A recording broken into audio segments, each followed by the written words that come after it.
आमची माळी याची जात लावू शेत बागायत. संतश्रेष्ठ सावतामाळी यांच्या कवनाचा अर्थ केवळ आपल्याकडे मोठी शेतजमीन असली तरच शेती होते असा नाही, तर आपल्याकडे उपलब्ध जागेचा योग्य वापर करून देखील शेती होऊ शकते. हे प्रत्यक्षात उतरवलं आहे ते रायगड जिल्हा काँग्रेसच्या नेत्या आणि ज्येष्ठ पत्रकार सौ मानसी जयंत चेऊलकर यांनी. अलिबाग तालुक्यातील धोकवडे येथे त्यांच्या घरासमोरील परिसरात त्यांनी चक्क मेथी, मूग, पालक, लाल माठ आणि इतर भाज्यांचं पीक घेतलं आहे.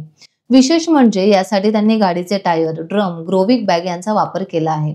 स्वतःच्या घरापुरती भाजी सहज पिकवता येते असंही त्यांनी यावेळेस सांगितलं. सांगायचं तर सध्या मी इथे धोकोड्याच्या घरी राहिली आहे गेली 5-6 महिने, जरा इथल्या माझ्या कॉटेजच्या कामाच्या निमित्ताने. तर असं डोक्यात आलं की आपण घरापुरती भाजी विकत, इथून मला भाजी आणायचं म्हटलं तर झिराडपर्यंत जावं लागतं, म्हणजे साधारण एक 5 किलोमीटर अंतरावरती जावं लागतं. तर मग असं डोक्यात आलं की आपण इथल्या इथे आपल्यासाठी लागणारी रोजची भाजी आपण पिकवूया. मग असं डोक्यात आलं आता एकटीसाठी भाजी करायची म्हटल्यानंतर किंवा अगदी दोघांसाठी भाजी करायची म्हटल्यानंतर आपल्याला काय मोठ्या शेतीत जाऊन काम करायला पाहिजे असं काही नाही. मग माझ्याकडे काही पडलेले टायर होते, ड्रम होते, त्यांचा वापर करायचं मी डोक्यात घेतलं आणि मग टायर मधली शेती, ड्रम मधली शेती असं हे तयार झालं. आता काही ड्रम तेलाचे मी कापलेत, त्याच्यात काही शोची झाडं लावलीत आणि त्याच्या वरच्या पोर्शनमध्ये मेथी छान व्हायला लागली. मग ती मेथी करू लागले मी. त्याच्यानंतर टायरमध्ये मूग पेरले, मुगाच्या बिरड्याची भाजी छान व्हायला लागली. काही ड्रम कापले, त्याच्यामध्ये पालक, लाल माठ, कोथिंबीर असं घराला लागणारी ही भाजी व्हायला लागली. त्याच्यानंतर मी ग्रोईंग बॅग आणल्या आणि त्या ग्रोईंग बॅग मध्ये देखील मी भाजीपाला लावायला सुरुवात केली.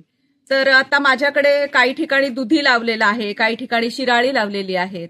असं घरातल्या आपल्या होण्यात लागणारी जी भाजी आहे त्याचं मी उत्पादन करते आणि ते खूप छान होत आहे. म्हणजे कोणाला आपल्याला भेट द्यायची असली तर आता समजा ते मेथीचे जे मी छोटे पॉट बनवलेले आहेत, तर त्यातली एक पॉट एखाद्या माणसाला दिलं, एखाद्या माझ्या काम करणाऱ्या बाईला दिलं, तर तिची एक वेळची भाजी होऊन जाते. त्या पण खुश होतात, कारण ह्याला खत नाही कसलंही.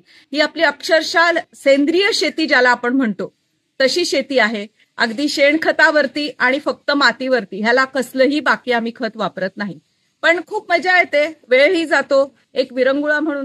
टाइम्स डिजिटलला लाईक करा, सबस्क्राईब करा, शेअर करा आणि बेल आयकॉन दाबायला विसरू नका. पाहत रहा टाइम्स डिजिटल.